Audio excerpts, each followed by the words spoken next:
Wireless earbuds are far too similar nowadays, as most of them are either AirPods clones or Beats clones, which you will get tired of way too easily. That's actually why for a little while I stopped reviewing wireless earbuds until the folks over at SuperEQ reached out about their Q2 Pro earbud, which I happen to have right here.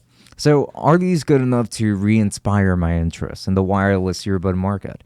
Well, let's have a look.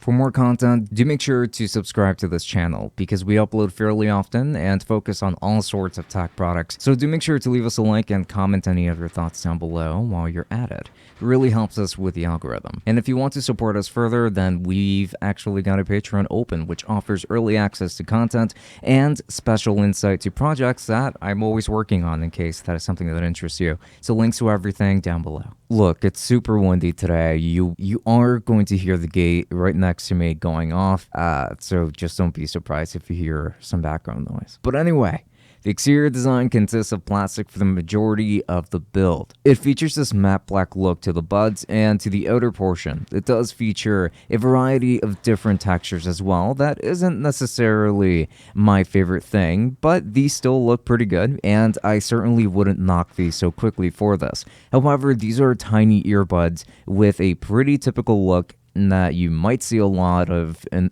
the market. Not too much to really talk about here, if I'm honest. And the case itself is also matte plastic, and it is more lightweight than I would hope, but it does feature a magnetic latch for the enclosure and for holding these buds as well. And now the last thing to note really over here is just going to be that there's a USB-C port for charging, and that's pretty much everything that I have to say about the design really. So let's move on to the comfort.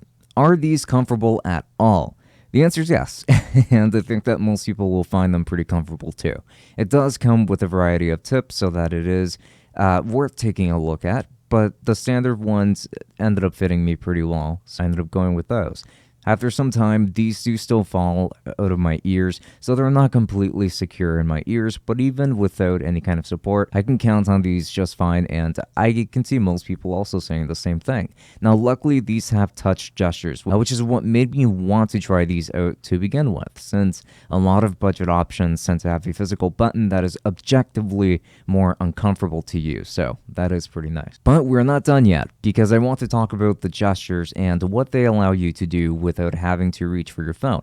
So tap once to play and pause from either ear, double tap on the right to skip a track, and on the left to backtrack, and triple tapping is for triggering your assistant. Also, you can long press to manage switching between ANC, transparency mode, and going back to regular mode, of course, on either ear. The only thing missing here really are just going to be volume controls, but I am willing to forgive that for this pair. But you will need your phone for that particular aspect, if anything. Or you can just ask your assistant to do it for you. I'm just not a fan of doing that. Now let's get into the sound test. This is obviously going to be the most important part of this review because it covers the whole purpose of earbuds, and that's usually for the audio quality after you're done raving about the convenience aspect, of course. So right off the bat, these have an emphasized high end, which means that these can sound somewhat tinny at times, but it is more complicated than that. The low end has been somewhat boosted here as well, since you're definitely going to hear and even feel some bass over here, but it's not overly done, which I appreciate.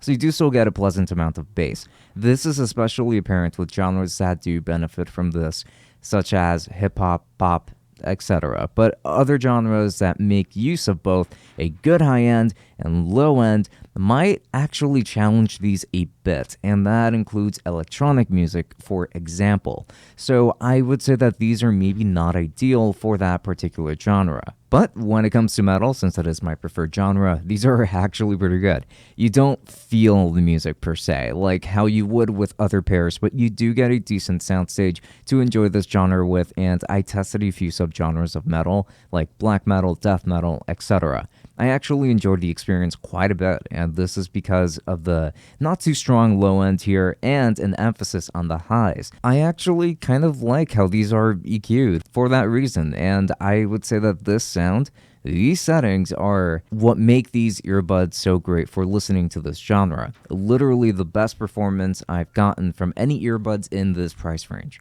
So these earbuds feature ANC. Have I mentioned that yet? They only cost $70, by the way. Because they do. They do feature ANC. And they're actually implemented pretty decently. So it's not going to be a super strong instance of ANC, but certainly good enough to accommodate most use cases. It won't block out train noises or loud engines or anything like that, but it will help with avoiding hearing in on other people's conversations if you just don't want that. You can enjoy your music at a lower volume because of this feature, and I appreciate it. This is actually pretty surprising for a pair that costs this little.